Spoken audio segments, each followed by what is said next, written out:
It is a pleasure to be here with you tonight. As Lily said, I'm Kasee, and I have been working with Charge syndrome for closer to 20 years now, which seems a little baffling at this point in my career because it has been such an integral part of my background and my training as a licensed psychologist and school psychologist and has really impacted the work that I've done in clinical work in schools and in hospitals and now across the state of Mississippi as the executive director of an institute that serves persons with disabilities. But I have become this resident adult person in charge somehow. And so I'm thrilled to be here to talk with you all about supporting adult needs in charge and to join you tonight. So, unfortunately, my computer is not letting me advance my own slides. So, Lily is behind the scenes helping me out. So, Lily, you can go ahead and take us to that next slide. So I do want to preface that by no means, even though this is a Ask the Expert webinar, that I feel as that I am the expert for adulthood in charge. But I do say that I've been fortunate to be surrounded by a lot of adults with charge who have gladly welcomed me in to be of support and really just to create a network of support amongst themselves and to be here sort of as the voice of understanding what our adult needs are. And so these are just a couple of pictures from some of the conferences, our most recent US conference here in the United States, as well as our most recent conference that we had in Sydney, Australia. And through a lot of these conferences, we have developed adult sessions. But those sessions really led us around the time of COVID to know that our adults wanted a greater network of support within each other and greater contact besides every 2 years at conference. And so we just developed through the Charge Syndrome Foundation these virtual adult chats. And in those chats, it's a private, confidential space for our adults with charge to discuss anything they want to. And we promise to keep that private. So sorry, parents, if you're on this call hoping I'm going to spill some beans to you about what we talk about behind the scenes. That is not what we're going to do. But a lot of the conversations and the network of support that have come up in those virtual chats and in our in-person visits at conferences ultimately led us to develop a survey that the adults helped us in really putting the whole thing together, what topics were important to them, what they wanted to know more about. And so, what I'm going to share with you tonight is the results of that survey, what we have found that the adults with charge have told us is important for them and their needs. And I couldn't be more proud of them for sharing with us some areas that are kind of hard, but some areas that I think are really important for parents and caregivers to think about, but also for adults with charge to think about how they can continue to be a network of support to each other. So go ahead, Lily, we can move on to the next slide.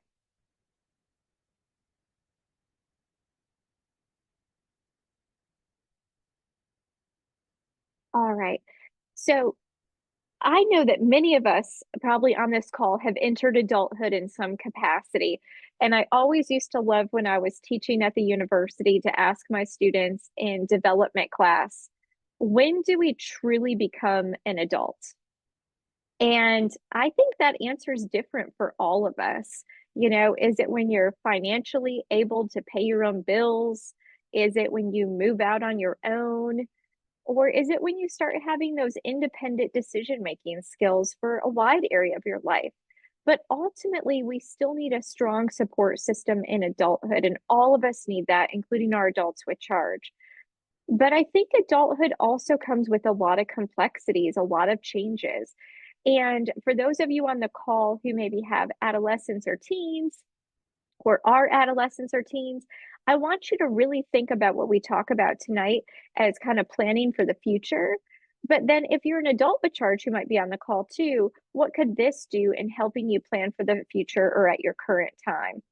But I think we meet adulthood with a lot of changes, particularly at that transition age where we're exiting the school system. We lose a lot of our routine, a lot of our sense of understanding of our day to day structure, a lot of our social relationships change. And a lot of what we start developing as an adult becomes much more difficult to do.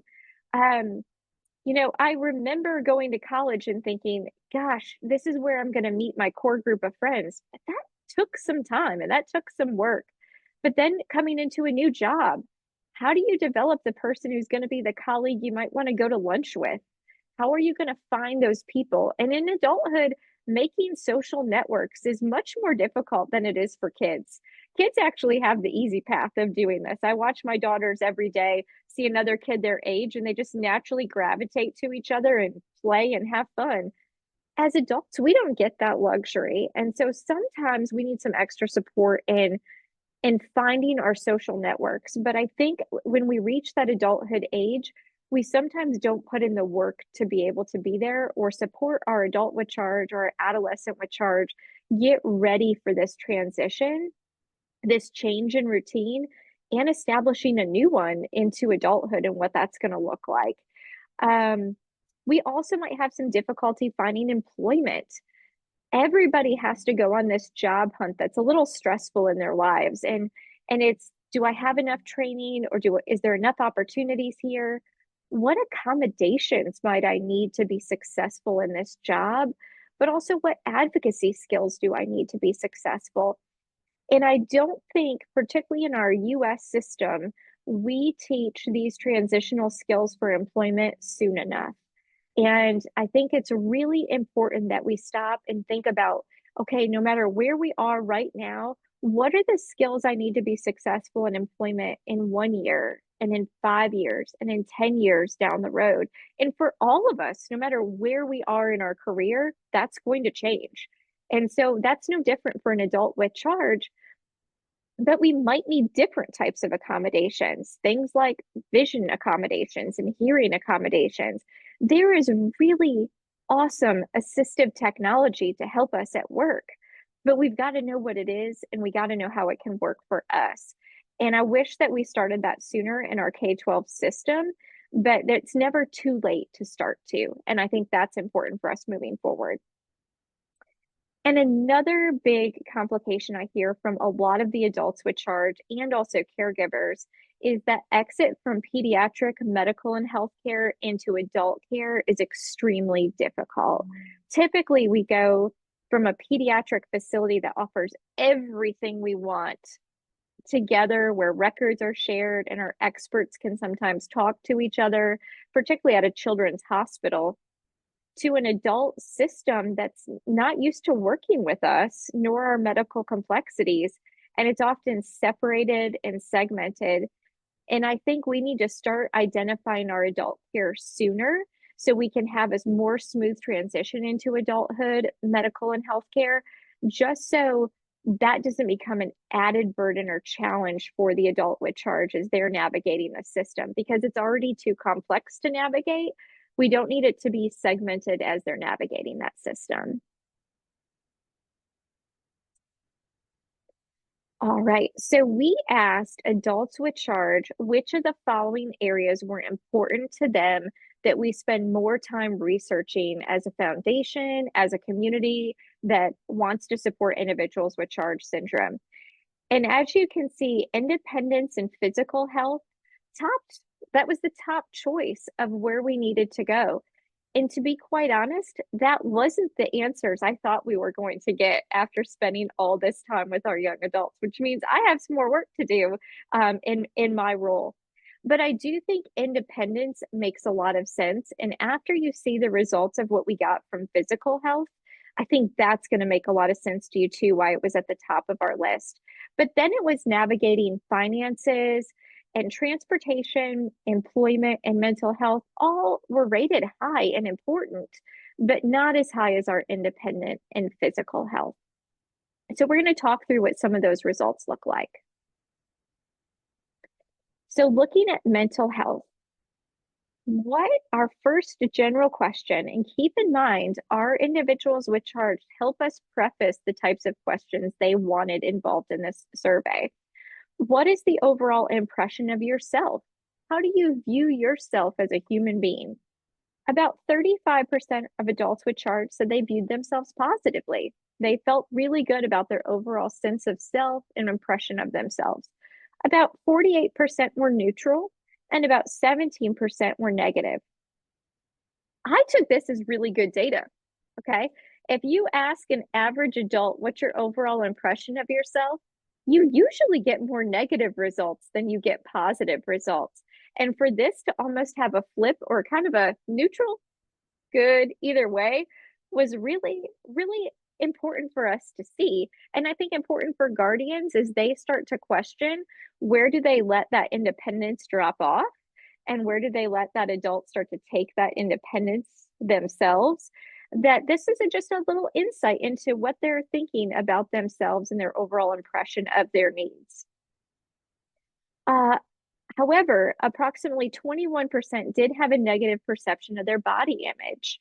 And so we tend to see this starting a little bit more in later adolescence, but I'm really seeing it much more in adulthood in the conversations than I'm seeing that would kind of follow our quote unquote typical pattern, which I don't like that term, but it's the best that we can do. Um, that that we see typically in adolescence, that negative perception start to take over and dissipate a little bit more into adulthood, but we're seeing a little bit of flip in that in our charge population. However, some things that were concerning from that data that I do think we need to spend a little bit more time with in our K-12 schools, in our homes, and in our general communities is the level of anxiety our adults with charge were reporting. So about 76% of individuals who completed this survey with us said their anxiety was very high and at a level that was impactful for their day-to-day processing, their functioning, their impact in their work or in their school, and sometimes even with their families. And I think us as professionals have probably seen this coming. We have seen anxiety, obsessive compulsive like behaviors increase in childhood and in adolescence, and that doesn't surprise me that it's carrying over into adulthood. However, I think it's really important to also compare, is this a charge thing or is this an adulthood thing? And actually, we've seen a significant increase in anxiety in our general adult population, particularly following COVID. We saw that really spike up, and we've actually not seen that come down.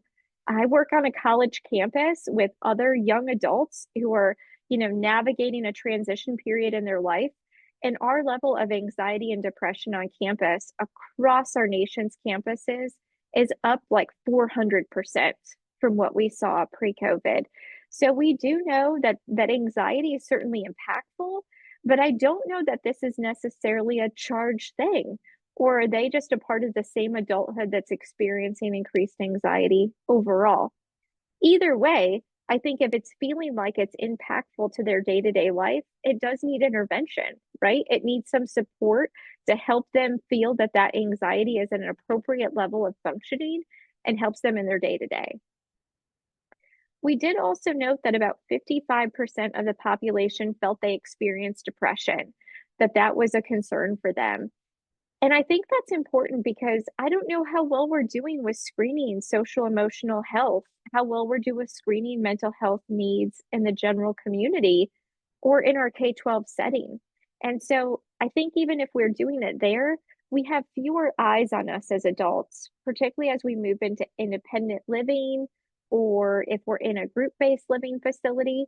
The people who know us extremely well aren't typically around on the day to day anymore to pick up maybe those more significant or subtle signs of depression or anxiety. And so that just means it's something that we probably need to be watching a little bit more closely. However, about 83% of the adults filling out this survey felt like they were able to manage their anxiety or depression or were seeking treatment to help manage that in their life, which I thought was fantastic we were at such a high percentage to be able to do that. However, about 41% of adults with charge said they spend about 3+ hours a day online socializing. And I would say that we had some pretty high numbers that were closer to like 6+ hours a day online socializing. And while I know our internet and our connection, particularly being a global syndrome, right? Is we are far reaching in terms of the people that we can access who understand us and understand our lived experience in the charge community. We're going to find them online. However, if your only social outlet is online socialization, that might present some challenges. And that might actually be what's increasing our anxiety numbers for some individuals with charge in adulthood. And so the adults with charge know, I've cautioned them about this. Spending that much time online also puts you at risk for some potential dangerous online encounters, right? People who might be online to catfish or to steal information from you or to try to get your bank account. All of those things can be pretty dangerous, and we know that the risks of those are high even in the general population. So it's just a something to be thinking about, is where are the other social networks coming and how can we build that into our daily lives? And I think if you're an adult with charge on here, that's a great question for you. But if you're a caregiver on this call, where else are we helping to provide opportunity for that outlet, even if that's us having to transport to another place so they get that experience?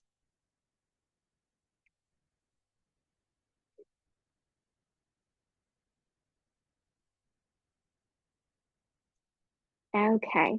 So with mental health, we do really need to begin our mental health screening as part of our general care. So if you're a professional on this call, I really want you to take this back to your team. But screening is only as good as the interventions we're going to be able to offer. Okay. So we don't want to screen and identify there's a concern and not be able to follow up with care. But we do need to begin doing a general check in of our adults and seeing how they're doing, just the same as you would check in with your close colleagues if you noticed there was a concern, or with a family member if you noticed there was a concern. If we're seeing a change in behavior that's pretty significant from the behavior we expect, even if that adult's nonverbal, we need to be able to check in and go, could this be a mental health situation? Is this a medical situation? Where does that change happen? And sometimes that behavior can be quite challenging or difficult if you can't express the way you're feeling. Um, it doesn't all Depression doesn't always look like I can't get out of bed, I'm not eating well. Sometimes it can look like aggression. And we've got to be thoughtful of that as we're monitoring children and adolescents and adults with charge too. But where can we find order and structure to our general daily lives? And again, when we move into adulthood and transition out of a very structured K-12 environment, I feel like we lose that order and we lose that structure. We go from a very rigid 6 to 7 hour day with a morning routine and an evening routine to sometimes no routine at all. And that's where I see the internet options creep in for many hours of a day at a time. And if you can navigate the internet for many hours of a day at a time, you can work, right? You can find a job that gives you strong purpose and makes you feel connected to a community. But we've got to find that order and structure because that's really what helps support our mental health. Therapies are also really helpful. When we were just in Australia meeting with their young adults, I was blown away by how open and honest they were about seeking mental health supports and how that was such an important part of their routine and structure to just have that as almost preventative care for their mental health. And I think that's something that we could really learn from and wrap around into our daily structure too. So whether that be behavioral therapy or cognitive behavioral therapy, but we need to have some wraparound support and care. And that might be looking at the skills that we need to build, but also building the network of friendships that come in. And I must say, the adult chats have really become, for me, a shining example of why our networks are so important. And I think that's why our listservs are so popular for our parents to talk about charge. It's finding that community that understands. And where can we build in that community sooner? Could we have a teen section at our K-12 school that offers some of those things? Building in that network. But I would caution everybody to just make sure that they're reviewing social media safety. I can't tell you how many adults that I work with who are doing very well independently in life who have been a byproduct of a scam online. And it can be for $5, it could be for draining their bank account, it could be to get access, really close access to almost their location. But there have been multiple adults in our care that we have watched become a victim of some of those things online, and really starting to know the difference between who is a real person, who is not, who is a part of our charge community and in a safe space, and who is not. And just kind of reviewing those things and talking through that often. Um, Coming onto this chat, I get a little recording box that says an AI generator is going to be working behind the scenes. Well, guess what? They can turn my image into just about anything that looks like Kasee talking to you, but it's not really Kasee talking to you, right? So we've got to be thoughtful in training ourselves as adults, but also the adults that we might be caring over, of what do we need to be thinking about for social media safety so it can protect our mental health.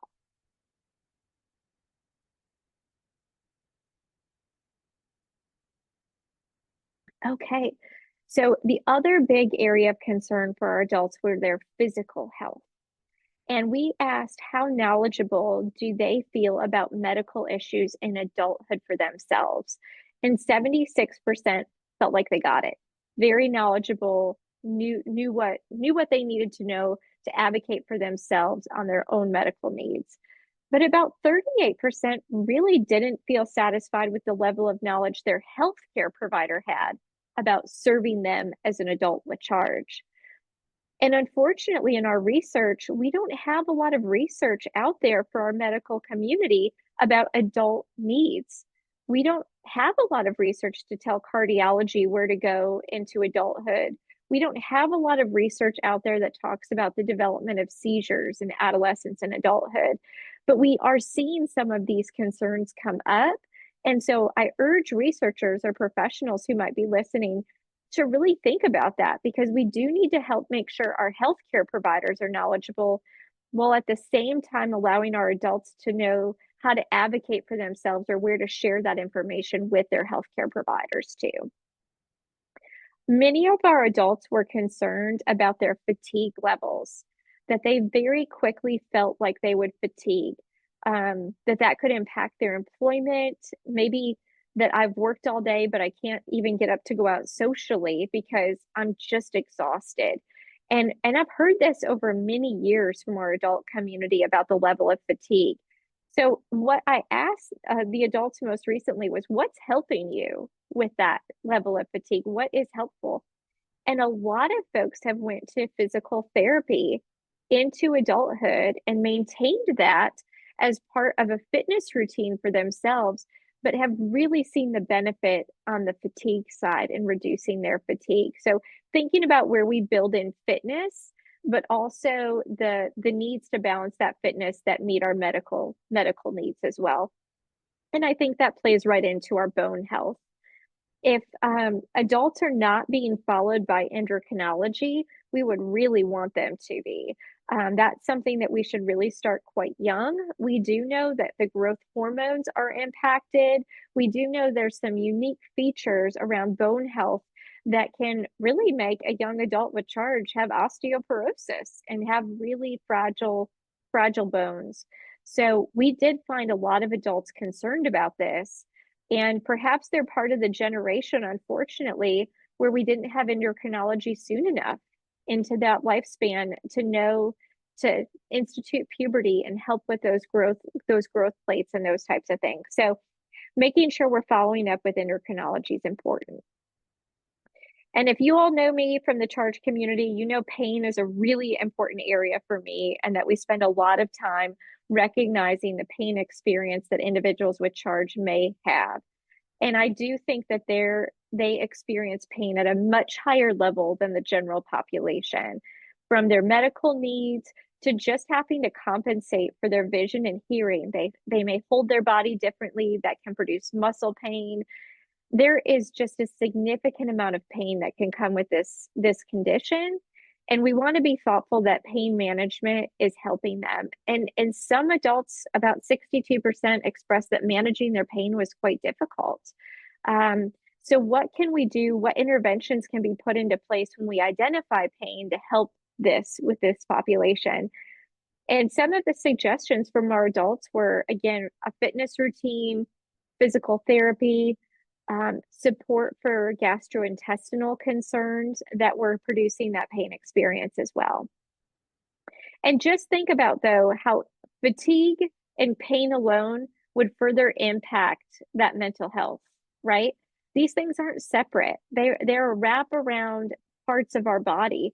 And so we want to make sure that when we manage our mental health, we're also considering how fatigue makes it hard to get out and do things that are fun, that bring you joy and give you access. So we've got to paint the picture on both sides of support.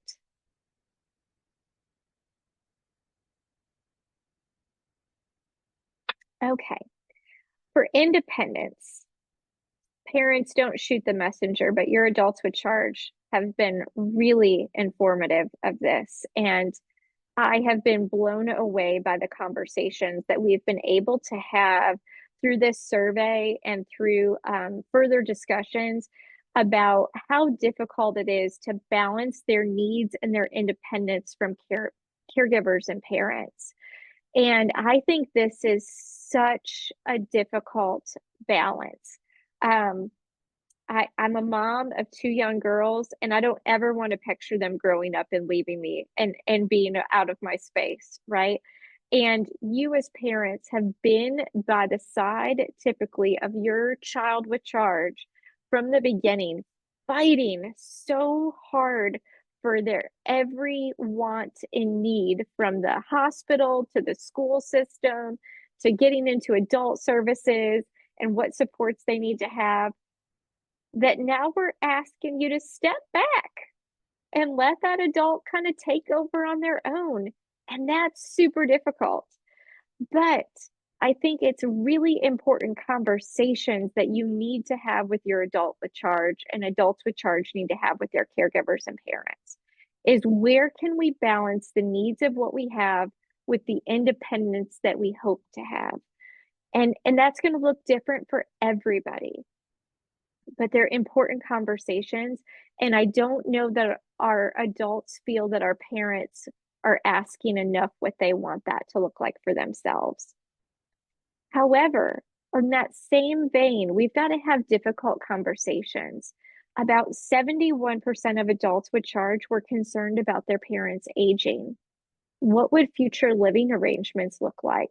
What was their knowledge of wills or trusts that may or may not have been established? What greater knowledge did they need of their own medical history to feel supported? I still have to call my mom sometimes and go, what year did I have that surgery? So I can put it on a medical form.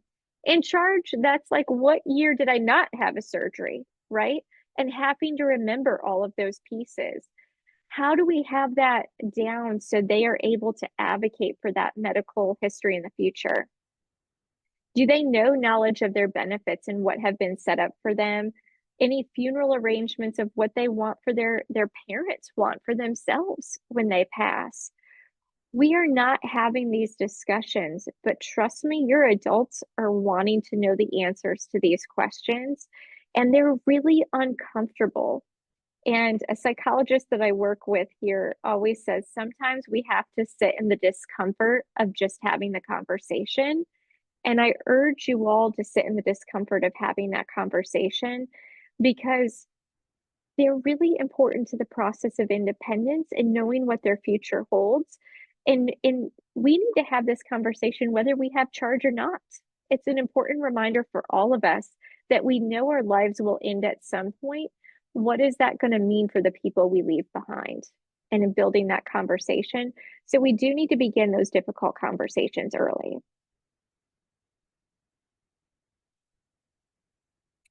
But thinking about independence, one young lady that I have worked with who presented with us in Australia told me independence can look a lot of different ways.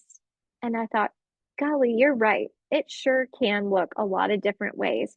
So for one person, it might be I live independently, but somebody else manages my finances. For another, it might be I still live at home with my caregivers, but I make most of my day-to-day decisions. For some, it could be just the management of their medical needs is provided with some supports.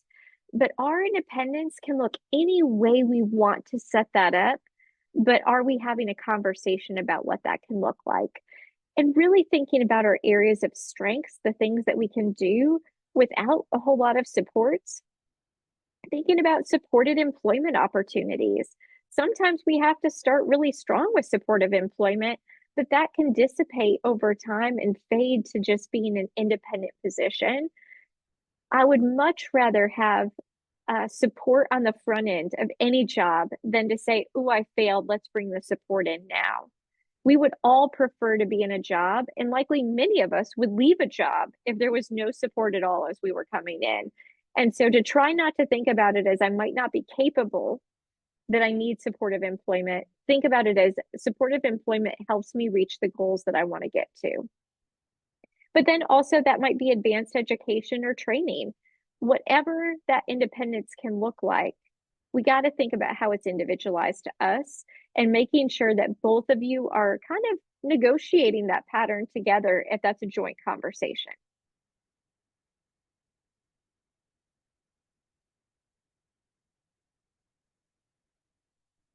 Okay, so I'm going to come close to wrapping up and adding in some questions. But really, I do say to our professional community, we need much more research on transition age and coming into adulthood. We have found this repeatedly in almost any disability population that I have worked with, is that we focus so much on the pediatrics that we forget kids grow up and what supports they need. And we don't do a great job of mental and physical care for many adults, that we've got to start putting some focus of our research into this. Our adults are asking, they're asking the foundation this year, what presentations can you have for us? What can we learn from? And I think it's a hard place for us to be in because we actually don't know what we don't know. And we've got to ask a lot more questions moving forward to be able to do some good research.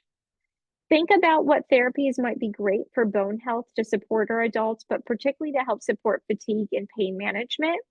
And think about that sort of as I've talked about pain many times as sort of a we have a tolerance level, right? We can feel it and it builds up in our body to the point that we then explode and say, gosh, this hurts so much. I need help now. But I think that's for a lot of things in our lives. Our tolerance for managing upsetting social situations goes until it reaches a peak, right? We want to be thoughtful that for probably many adults, there's some level of pain management every day. And there's some level of discomfort that we might need to help support. And then lastly, building in that social network and opportunities for connectedness. And I couldn't be more thrilled that the adult socials have offered that for some of our adults. But how else can we provide that opportunity for ourselves if we're the adult? But how else can you provide it for the adults that you might be supporting as well? And I think my last slide is going to bring us to some of the questions that were submitted pre-webinar today, particularly about employment opportunities for individuals with charge. And so it's hard to answer very specific questions without knowing who submitted them and knowing more about what your needs are. But I urge everybody should be involved in the United States with their state vocational rehabilitation programs. This is such an underutilized service in the United States for adults with needs that they return money back to the federal government every year that's unspent in many of these states. The state vocational rehabilitation program in your state can help support with identifying jobs that might be of interest to you, providing supportive employment. They can do assistive technology evaluations to see if there's a piece of technology that can help you do that job better or easier. I worked with charge for probably 12 years I was a practicing school psychologist. I worked in some of our most premier hospitals. It wasn't until I moved to Mississippi and visited an assistive technology center that I was blown away with how many resources were available that I could have probably used for every client I ever had. And I didn't even know it was out there. And that's more than just closed captioning. That could be glasses that read a computer screen to you. That could be something that could help a cash register be easier to use if you're deaf and blind. It could be something that could make your computer more accessible, an easier way to take notes on the job. There are so many options. And so make sure you're tapping into that vocational rehabilitation program in your state. It is going to be a lifeline for a lot of options, and really learn all that it can offer you as a family, but particularly for the adult with charge. Independence. So one of our questions came up about, I think this one was around supporting mental health needs and supporting general health needs for adults with charge. And I said, we do part of our figuring out of our independence is really having a lot of conversations, our planning and concerns. I'm remembering this was around independent living, not just mental health. Um, when we think about independent living, what I typically hear is the adults who are ready to go and ready to go have their own space, and the parents who are nervous for them to go and have their own space. And there's not a lot of dialogue between the two of them that's productive. There's not a conversation about these are my specific fears of you living independently. And there's not a lot of discussion from the adults of even their own fears of living independently. And there's just not a great communication about the planning for that. And so I urge you to kind of step back and take a different way of looking at that perspective and laying out what your concerns are. What would be the plan of how we would feel best to meet those concerns? What would need to happen for that to take away that concern and help you feel comfortable with that opportunity? And then think about what training your staff might need to be able to help support this independence. Lay those goals out and follow through with them from that concern. And then I had a question submitted that asked about how early should families start supporting their child with person-centered planning. And I heard Tim Hartshorn in my head and Nancy go, it's never too early. And so it's never too early to start person-centered planning. There are a lot of great resources online that if you Google person-centered planning, there are so many disability agencies like Administration for Community Living or PACER, your deafblind projects are going to be great places to start with bringing the team together to develop that person-centered plan. And it is never too soon to do that. I think, it's a much more complex planning when we think about person-centered planning, but I think for all of us, for our kids, we're doing some level of person-centered planning all the time and thinking about their goals and interests and what they want. For charge, we usually just have a bigger team that helps us do that.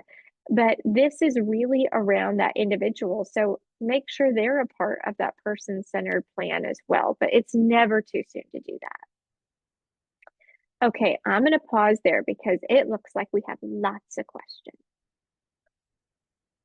Thank you so much, Kasee. We do have lots of questions, and let me just stop sharing my screen so it will make it a little bit easier to see everyone or see you and the questions. Yeah.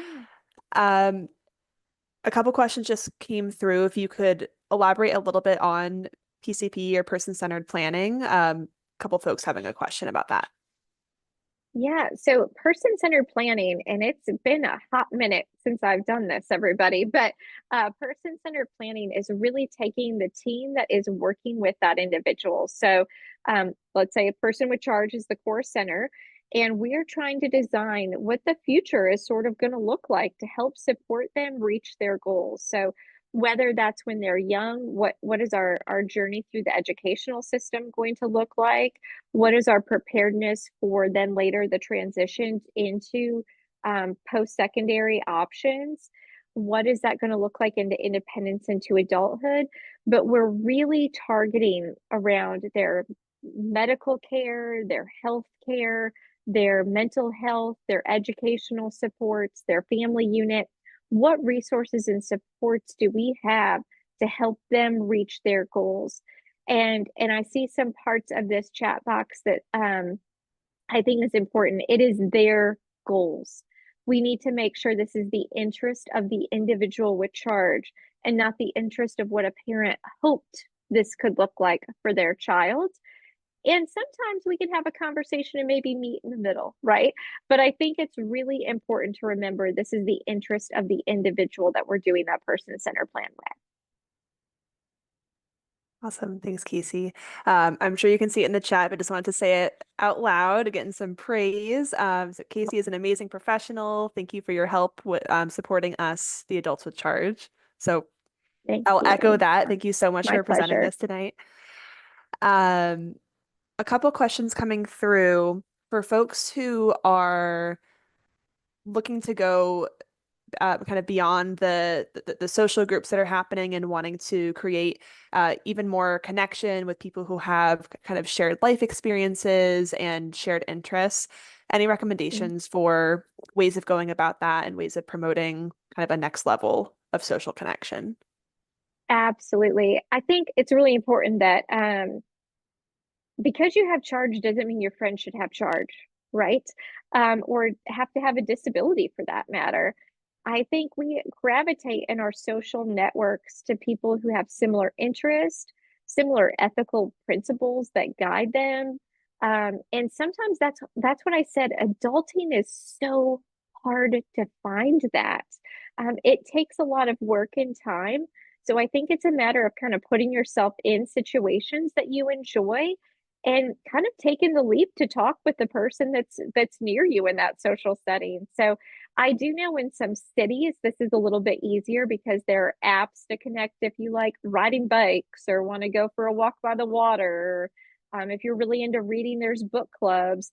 But it's a little bit harder if you're a little bit more removed from a setting that has those things. So I would just say putting yourself out there in a position, no matter where you're at, that is you engaging in your social interest and in an activity that you enjoy and trying to spark up a conversation with somebody who seems to have that same interest and see where that goes. Thanks, Kasee. Um, Question about someone saying that they still struggle socially being themselves completely. Wondering if this is common in charge or also just kind of a common adulthood experience. Yeah. I do think part of it's a common adulthood experience. Coming into adulthood is, again, every network that you've ever had is probably gone when you come into adulthood. And so you're having to rebuild social networks that you haven't had before. Um, my husband and I, when we moved to Mississippi, we had never lived here before. And I swear to you, we didn't make friends for 9 years until we had kids and we met their parents. It's challenging socially sometimes to get to know people and find common interests and those things. So I don't know that's a challenge, but if you're feeling like that's contributing maybe to depression or you're feeling really isolated or you really don't have a strong social network, I think then we say that's kind of impacting your life in a negative way. And that then I think it's worth maybe talking with a counselor about or speaking with your family about so we can get some of those services in to help you too. Because it's all kind of on a spectrum. And we want to make sure that you're on that spectrum feeling like there's still opportunity for that social connectedness.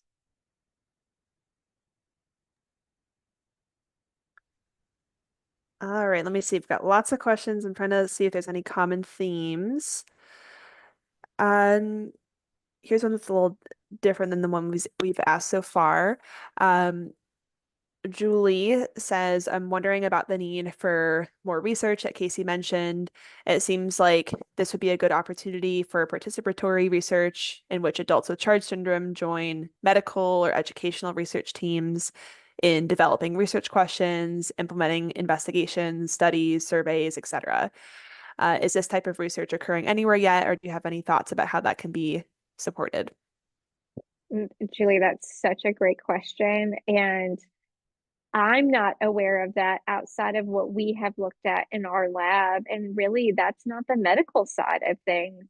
We had an adult ask a medical related question in our last adult chat, and they said, I'm sorry if this doesn't apply to anybody. And I said, well, ask it anyways, because it might be that it applies to everybody, and we need to know that. So that's a perfect way, Julie, of us bringing that forward. But maybe that's something that we could even put out into our community within the charge professionals to see if they would be willing to begin similar work, because I do think we have many adults who would be willing to participate in those conversations. Yeah, and I want to add to that that's a this is very aligned with one of our priorities as a board that we and when we've done strategic planning for the past couple of years is looking for ways to get adults with charge more involved in the foundation's work and involved in like the professional advisory board that we have.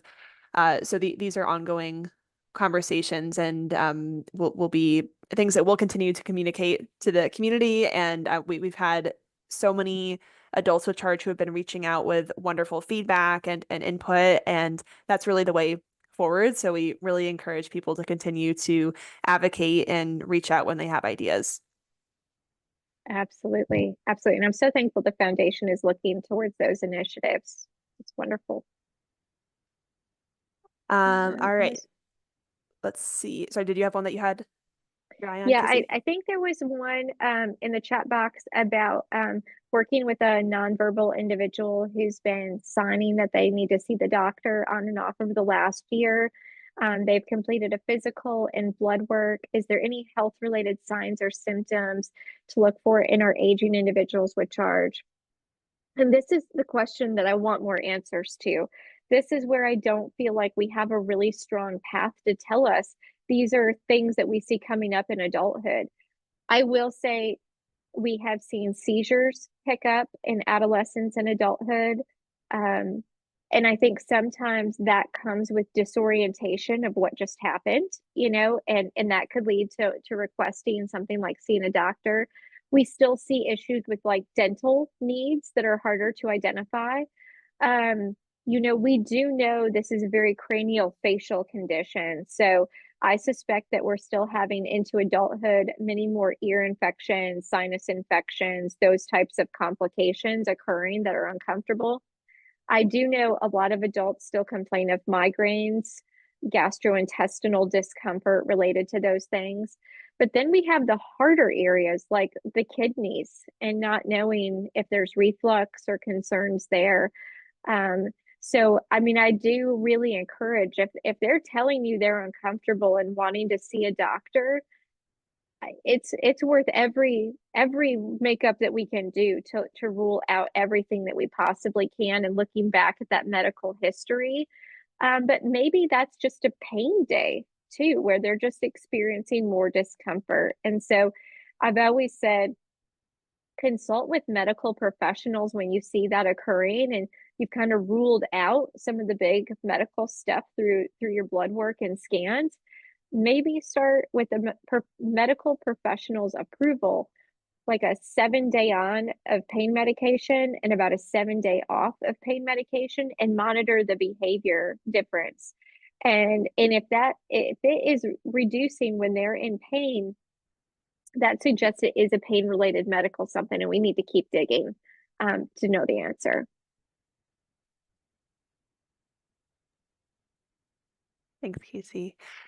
Uh, Another question asking if you know of any kind of programs to connect teens with adults with charge, like a Big Brother program. My 15-year-old is really struggling socially and tends to connect with adults better. Yeah, I would maybe say start with somebody who doesn't have charge. Start with somebody who's taking an interest to be genuine and wants to mentor somebody younger than them. Maybe start there. However, This actually just came up on one of our conversations with our virtual adult chat. I did ask about potentially presenting about the adult chat at conference, and one of parts of that dialogue were adults saying, "I wish I had this network when I was a teen." And so I think asking our adult community if they're interested in being a mentor or being support to younger individuals with charge is certainly something I'd be happy to do. And we could offer something like that through the foundation. I'm sure the foundation would be thrilled to be able to help support with something like that. Yeah, and these are great ideas, and this is part of what makes these webinars so impactful is it's an opportunity to hear directly from our community. It goes both ways. As much as Kasee is here to present to us, we're also here to listen to the questions that you're asking and the information you're bringing up. So these are great ideas and great questions. I think we There have time. is Oh, go ahead, Kasee. There was one question that asked, I think maybe a couple asked about apps that could help coordinate appointments or help coordinate medical history. And I follow a lot of disability, autism, developmental disability pages. And so I have not had a chance to look at this in much detail, but I did just have an autism community page that I follow create there's a page called the Danny Plan, DANI plan, that is a centralized hub for documenting everything related to somebody's care. And it looks like it can document medical records, daily routines, medications, their preferences, their therapies. And it looks like it has a secure network for protecting that information, and you can give people access on and off to that network.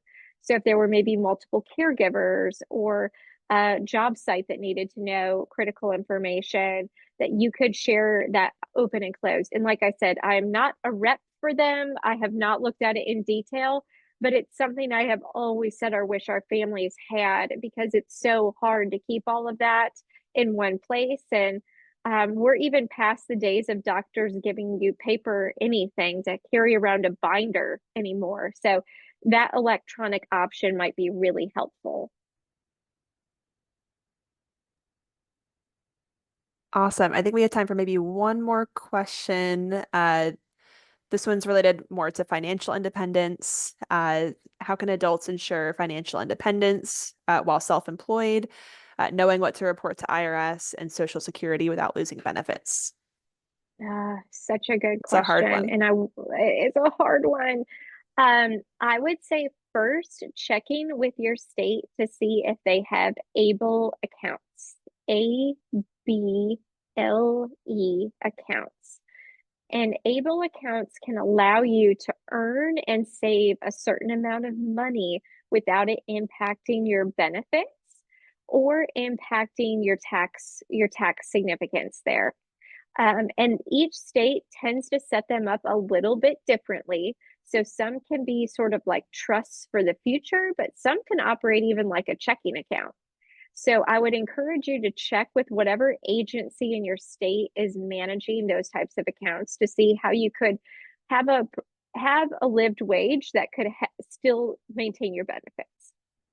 Um, the other part of that, though, is really thinking about if you are an adult who is able to hold full-time employment, and that employment can give you greater benefits than your disability benefits can grant you, you might want to consider weighing the pros and cons of that situation, and that working may bring more to you, but having agencies like vocational rehabilitation help support some of your costs for the equipment that you might need to be successful on the job and in your daily life. It might be worth looking into those different options. So I know it's hard once you finally have received access to those benefits to be worried that how much harder could it be to get back to access if you get off. But really take a good look at that. And I often encourage families to consult with a legal expert who knows those areas very well for your state, because these do look different statewide. And I've lived in 3 different states now, and every state that's looked different in what the outcomes could be for disability benefits. All right, so that is going to close us out for today. Thank you, everyone, for joining us today and asking such wonderful questions. Thank you, Kasee, for always being so generous with your time and sharing with us tonight. And thank you to our interpreters for always doing a fabulous job and promoting accessibility for our webinars. This webinar has been recorded, and I put the link to our foundation page where this can be found within the next week or so. And I also put all of the other wonderful resources that Kasee was talking about in the chat as well. So thank you everyone for joining, and we hope to see you back next month when we have some professionals talking about how to prepare for the holidays and time off from school. All right. Thanks, everyone. Thank you all. Bye. Okay. Bye.